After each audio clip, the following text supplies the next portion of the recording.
आज की क्लास में कक्षा 10th का विज्ञान में अगला जो टॉपिक है उसको करेंगे, जिसमें हो जाएगा ओम का नियम। ठीक है, तो उससे पहले कुछ बातों को करेंगे। जिसे देखिए यहाँ पर विद्युत परिपथ के अवयव।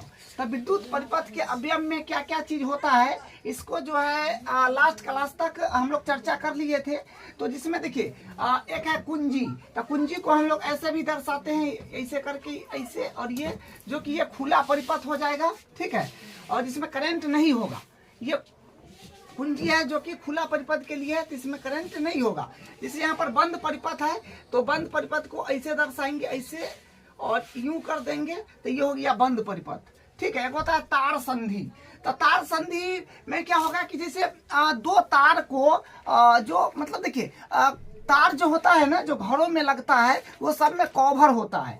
तो कवर रबर का होता है। वो रबर को छील के और तार को यूं यूं उसको जो हम लोग ज्वाइंट करते हैं और जोड़ के कहीं और ले जाते हैं बिजली को, तो वो होता है क्या, तार संधि। मतलब तार को छील के दूसरा तार को वहां पर जोड़ना, वो होता है तार संधि। तो उसको हम लोग ऐसे दर्शाएंगे। एक होता है तार क्रॉसिंग। तो परिपथ में तार क्रॉसिंग का मतलब होगा कि देखिए जैसे परिपथ है, तो परिपथ में तार लगा होता है। तो अगर एक तार दूसरे तार को सिर्फ क्रॉस करके जा रहा हो, तो उसी को हम लोग बोलते हैं तार क्रॉसिंग। ठीक है, तो इसका संकेत जो होगा यूं होगा। ठीक है, ये तार क्रॉसिंग का संकेत है। अब देखिए एक सरल विद्युत परिपथ का बात करते हैं। सरल विद्युत परिपथ, तो देखिए यहाँ पर ये सारा ये जो है ये तार है, और ये प्रतिरोध है, रेजिस्टेंस, और यहाँ पर एक बल्ब लगा हुआ है और ये जल रहा है। ठीक है, और यहाँ पर ये अमीटर है जो विद्युत धारा को मापता है, और यहाँ पर ये स्विच लगा हुआ है, और यहाँ पर ये बैटरी लगा हुआ है। ठीक है, और यहाँ पर ये जो है परिवर्तित प्रतिरोध ये लगा हुआ है। इसको RH बोलते हैं। RH का मतलब होता है रिहोस्टेट। ठीक है, रिहोस्टेट इसको बोलेंगे। ठीक है, तो ये एक सरल परिपथ है।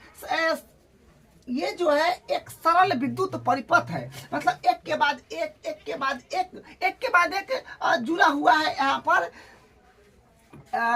अभी अब ये इसी को हम लोग बोलते हैं एक सरल विद्युत परिपथ। ठीक है, और मान लीजिए कि हमको वोल्ट नापना है, विभवांतर नापना है, तो दो बिंदु के बीच में हम यहाँ पर वोल्ट मीटर लगाएंगे, तो पता चल जाएगा कि इसका वोल्टेज कितना है। ठीक है, तो एक बिंदु ए है और एक बिंदु बी है, इसके बीच में वोल्टेज नापा गया। यहाँ पर देखिए बैटरी है, तो बैटरी है, तो बैटरी के इस सिरा और इस सिरा पर यहाँ से यहाँ तक जोड़ेंगे, तो इसमें कुछ वोल्ट होगा। जैसे मान लीजिए कि 9 वोल्ट का बैटरी लगा हुआ है, तो यहाँ पर वोल्टेज 9 वोल्ट हो जाएगा। ठीक है, तो यहाँ पर वोल्टेज का पता चलेगा, और यहाँ से प्रतिरोध है, यहाँ बल्ब जल रहा है, और दो बिंदु के बीच में हम लोग क्या करेंगे, वोल्ट मीटर लगा देंगे, तो यहाँ से पता चलेगा कि कितना वोल्टेज है।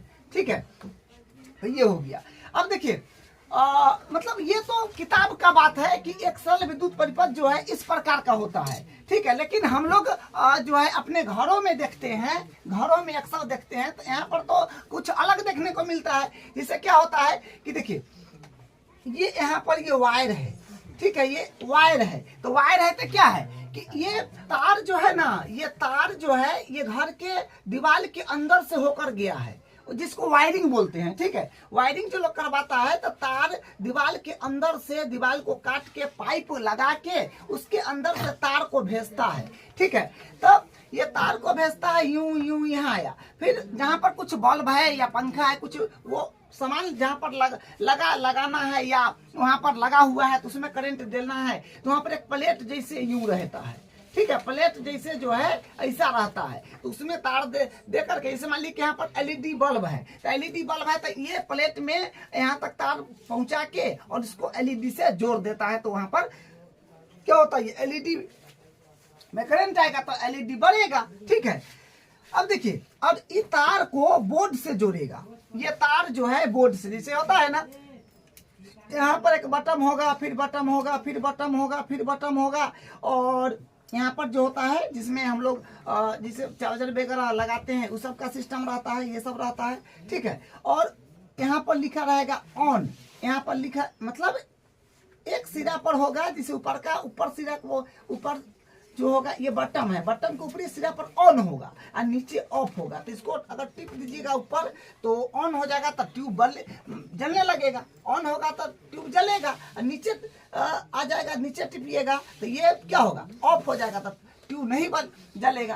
तो यही है मेंटोस जिंदगी, मतलब जो हम लोग देख रहे हैं, जो अपने घरों में हो रहा है, वो ये बात बताए हैं। ठीक है, जैसे देखिए यहाँ पर आज तक में जैसे आप पढ़े हैं क्लास में, हम लोग देखे हैं कि I बराबर होता है Q बट्टा T, मतलब विद्युत धारा बराबर होता है आवेश बट्टा समय। ठीक है, जिसको V बराबर V बोलते हैं W बट्टा Q, आवेश बराबर कार्य बट्टा V मतलब हो जाएगा विभवांतर, तो विभवांतर बराबर होगा कार्य बट्टा आवेश। ठीक है, तो यही है कि I बराबर Q बट्टा T व V बराबर W बट्टा Q, जो कि आप जानते हैं। अब देखिए एक प्रश्न है, विद्युत धारा व विभवांतर में से आधारभूत भौतिक राशि कौन सी है? विद्युत धारा व विभवांतर, विद्युत धारा व विभवांतर में से आधारभूत भौतिक राशि कौन सी है? जैसे आपको हम बताए थे कि पानी को बहने के लिए ऊंचाई में परिवर्तन की आवश्यकता होता है। पानी को अगर बहाना है तो उसके डिस्टेंस में परिवर्तन करना पड़ता है। उसी प्रकार अगर विद्युत धारा व विभवांतर में आधारभूत भौतिक राशि कौन है, तो देखिए विभवांतर के स्रोत के बिना विद्युत धारा नहीं बहती है, इसलिए विभवांतर आधारभूत राशि है। तो विभवांतर जब तक नहीं होगा तब तक जो है विद्युत धारा नहीं गुजरेगा। ठीक है, विभवांतर जब तक नहीं होगा तब तक विद्युत धारा नहीं गुजरेगा। जैसे यहाँ पर ये बल्ब है और ये बल्ब जल रहा है, और ये बल्ब है, ये अमीटर है, और यहाँ पर स्विच लगा हुआ है, और ये जो है बैटरी है। ठीक है, तो ये बात है। तो वही है कि विद्युत धारा व विभवांतर में से आधारभूत भौतिक राशि कौन सी है, तो यहाँ पर हो जाएगा विभवांतर। ठीक है, तो ये अब हम इसका देखते हैं ओम का नियम। ठीक है, जो काफी इंपोर्टेंट है, तो उस पर आते हैं। अब ओम का नियम देखिए ओम का नियम जो है 1825 ईस्वी में जर्मन वैज्ञानिक ने दिए थे। ठीक है, तो उन्होंने क्या चेक किए थे कि जैसे मान लीजिए एक परिपथ है। ठीक है, ये परिपथ है, चालक तार। ठीक है, सिर्फ चालक तार के बारे में पढ़ना है। तो चालक तार है और ये दो बिंदु के बीच विभवांतर,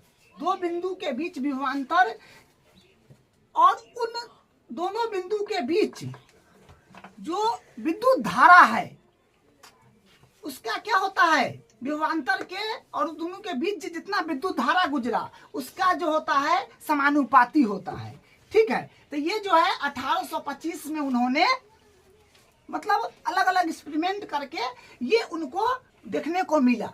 तो 1825 में ये नियम दिए थे। देखिए यहाँ पर क्या है, यह नियम विद्युत धारा विद्युत धारा को हम लोग I से रिप्रेजेंट करते हैं, वो विभवांतर को V से रिप्रेजेंट करते हैं, के मध्य संबंध बताता है। आप सीधा समझिएगा कि ओम का नियम विद्युत धारा और विभवांतर के बीच संबंध बताता है। ठीक है, विद्युत धारा और विभवांतर के बीच संबंध बताता है कौन, ओम का नियम। जैसे परिपथ में समझाया आपको कि ये परिपथ है। ठीक है, और यहाँ पर बल्ब लगा है, ये है आपका अमीटर, और यहाँ पर जो है ये बैटरी लगा हुआ है। तो बैटरी लगा हुआ है तो बैटरी का जो टोपी वाला पॉइंट होता है, एक तरफ टोपी जैसे रहता है, प्लस होता है, ये माइनस, टोपी वाला जो प्लस माइनस, मतलब समझ गए आप कि टोपी वाला प्लस होता है और उसके पीछे माइनस। ठीक, तो यह 1.5 वोल्ट का बैटरी, 1.5 वोल्ट का बैटरी, 1.5 वोल्ट का बैटरी, मतलब बैटरी 3 गो लगा हुआ है। तो अगर मान ली एगो बैटरी रहेगा तो यहाँ पर तो बल्ब का रोशनी थोड़ा कम रहेगा, क्या 2 गो जोड़िएगा थोड़ा बढ़ जाएगा, 3 गो जोड़िएगा और थोड़ा बढ़ जाएगा। ठीक है, तो देखिए बात क्या है कि ये चालक तार है। तो चालक तार के बीच में एक बिंदु A है और एक बिंदु B है। ये दोनों बिंदु के बीच में, ठीक है, ये दोनों बिंदु के बीच में विभवांतर लगा दिया गया है, और ये दोनों बिंदु से जो विद्युत धारा, जो इलेक्ट्रिसिटी पास करेगा वो विभवांतर के समानुपाती होगा, वो विद्युत धारा बस ये उनको पता चला, ये उन्होंने देखे सिर्फ चालक तार से। जैसे मान लीजिए कि इलेक्ट्रिसिटी तो बहुत तरह चीज से गुजर सकता है। जैसे मान लीजिए कि मोबाइल है, मोबाइल में क्या है, अर्ध चालक है, सेमी कंडक्टर है, तो उसमें ओम का नियम थोड़ी काम करेगा। ठीक है, जैसे यहाँ पर देखिए एक सेल है, तो ये है 1.5 वोल्ट का, दूसरा सेल 1.5 1.5 क्या 3 हो गया, तीसरा सेल 4.5 हो जाएगा। इसमें देखिए विद्युत धारा 1 है, 2 है, 2.9 है, इस तरह से विद्युत धारा है। ठीक है, तो देखिए इसका नियम देखिए, ओम का नियम का परिभाषा देखिए। ओम के नियमानुसार किसी धात्विक चालक से बने परिपथ में किन्हीं दो बिंदुओं के बीच का विभवांतर उनके बीच से प्रवाहित विद्युत धारा के मान के समानुपाती होता है। ठीक है, वही बात मैं बताए कि देखिए दो बिंदु के बीच विभवांतर ये भी विभवांतर उनके बीच से प्रवाहित विद्युत धारा के मान के समानुपाती होता है। उनके बीच में कितना विद्युत धारा प्रवाहित हो रहा है उसके समानुपाती होता है। ठीक है, तो ओम का नियम क्या है कि किसी धात्विक चालक से बने परिपथ में किन्हीं दो बिंदुओं के बीच का विभवांतर उनके बीच के से प्रवाहित विद्युत धारा के मान के समानुपाती होता है। तो इसको आपको डिफिनीशन को ध्यान रखना है। ठीक है, जब पूछेगा कि ओम का नियम क्या है तो एक डायग्राम बनाने के बाद ये आपको दर्शाना पड़ेगा। और देखिए बशर्ते अन्य भौतिक राशियां जैसे ताप एवं दाब स्थिर हो। हाँ, लेकिन ताप दाब स्थिर होना चाहिए। ये नहीं कि मतलब ये बैटरी लगा दिए और यहाँ पर बल्ब जल रहा है तो उसका टेम्परेचर अलग होगा, और उसी बैटरी से एक हीटर को जो जोड़ दीजिएगा तो यहाँ पर क्या होगा, टेम्परेचर फिर रूम का बढ़ जाएगा, तो वहां पर ये वाला नियम फिर काम नहीं करेगा, क्योंकि ताप दाब में परिवर्तन हो जाएगा। ठीक है, वही है कि बशर्ते अन्य भौतिक राशियां जैसे ताप एवं दाब स्थिर हो, तो भी ये है समानुपाती, जिसको इंग्लिश में बोलते हैं डायरेक्टली प्रोपोर्शनल। तभी डायरेक्टली प्रोपोर्शनल आई, इसका नाम है समानुपाती या बोल सकते हैं अनुक्रमानुपाती। तो समानुपाती या अनुक्रमानुपाती का मतलब होता है कि अगर एगो वोल्ट बढ़ेगा तो करंट भी बढ़ जाएगा, करंट बढ़ेगा तो वोल्ट भी बढ़ जाएगा। ठीक है, वो यह सीधा संबंध होता है। सीधा संबंध का मतलब अगर एगो बढ़ता है तो दूसरा भी बढ़ेगा, अगर एगो घटेगा तो दूसरा भी घट जाएगा। ठीक है, देखिए जब आई बढ़ेगा तो भी बढ़ेगा, और जब भी नीचे में एरो का मतलब हुआ कि जब भी घटेगा तो जब आई घटेगा तो भी घटेगा। ठीक है, जब आई बढ़ेगा तो भी बढ़ेगा, जब आई घटेगा तो भी घटेगा। तो देखिए भी डायरेक्टली प्रोपोर्शनल आई, तो ये जो है ये समानुपाती चिन्ह जो है डायरेक्टली प्रोपोर्शनल, इसको हटा के एक हम लोग नियतांक लगाते हैं।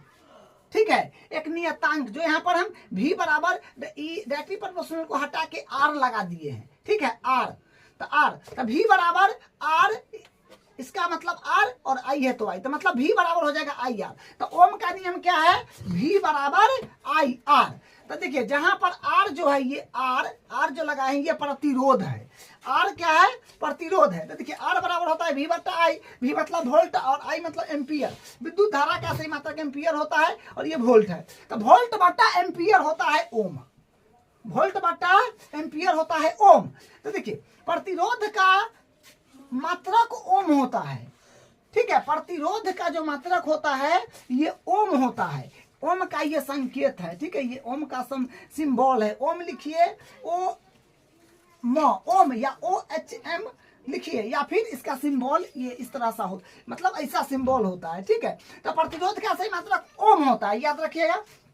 देखिए यहाँ पर R समानुपातिकता स्थिरांक है, R जो है ये R जो R जो हम इसके बदला रखे हैं समानुपातिक के बदला, ये समानुपातिकता स्थिरांक है। ठीक है, देखिए अगर आप से समझिए, जैसे मान लीजिए कि देखिए बुक में जो बनाया है ना, यहाँ पर वोल्ट दिया है और यहाँ पर करंट दिया है। ठीक है, देखिए हम किए हैं यहाँ पर वोल्ट लिखे हैं और यहाँ पर हम आई लिखे हैं, इस तरह से बनाए। और मान लीजिए कि वोल्ट अगर 1 है तो करंट भी 1 पड़ जाएगा, अगर वोल्ट 2 है तो करंट भी 2 पड़ जाएगा, वोल्ट 3 है तो करंट भी 3 पड़ जाएगा, 4 है तो 4 पड़ जाएगा। मतलब इस तरह से बढ़ेगा, क्योंकि आप यहीं पर समझ गए ना कि समानुपाती या अनुक्रमानुपाती है संबंध। वोल्ट और विद्युत धारा में सीधा संबंध है, एगो का मान बढ़ेगा तो दूसरको का मान बढ़ेगा, एगो का मान घटेगा तो दूसरको के मान घटेगा। तो ये ग्राफ है। ठीक है, तो अब मतलब ओम का नियम के बारे में देख लिए। अब हम अगले क्लास में इसका जो अगला टॉपिक है उसके बारे में करेंगे।